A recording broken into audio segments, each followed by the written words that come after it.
Молер, рецепционер, шанкер, водоинсталатор, машински инженер, зидарски работник, рударски работник, чевлар, воспитувач, пекар, возач на автобус, шминкер, келнер, електротехничар, доктори, архитекти, градежни работници, шивач, новинари, преведувач, магационер, готвач.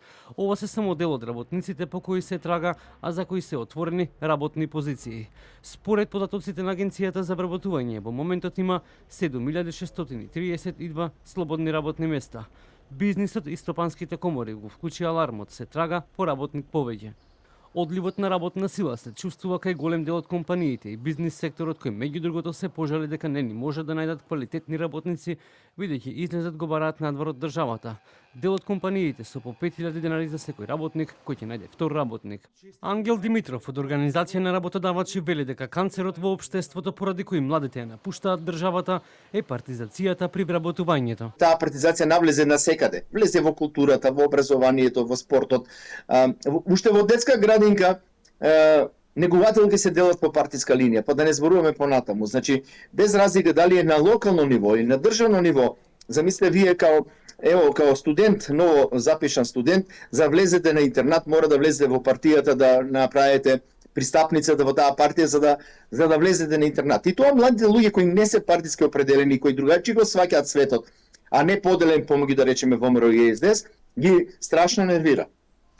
И една од причините што заменуваат се разбира, има многу други причини, да речеме невладење на право, нееднаква примена на правото на секаде, ниските услуги на државната администрација, многу повеќе причини, но овие, да речеме, партизацијата и ниските плати се едни од најголемите. Недостигот од работна сила не е предизвик кој се соочува само Македонија, туку целиот Западен Балкан, па дури и Европската Унија, изјави претходно вице-премиерот за економски прашања Фатмир Битичи. Преку оперативниот план за вработување, владата во различни форми цели кон квалификација и преквалификација на нашите граѓани кои се невработени, кои моментално не ги поседуваат вештините што ги бада пазарот на труд.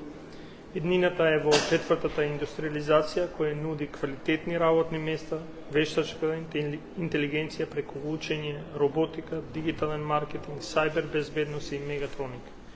Ова се професиите кои ќе бидат барани на пазарот на трудот, затоа е неопходно истите да се вклучат во формалното и неформалното образование, бидејќи дигитализацијата донесе нова ера. Дека македонските компании се соочуваат со огромен предизвик за обезбедување на квалификувана работна сила потенцира и од стопанските комори, меѓу кои и Германската стопанска комора во земјава. Анализите покажуваат дека на земјата и недостигаат околу 10.000 работници годишно, а најпогодени се градежништвото и туризмот.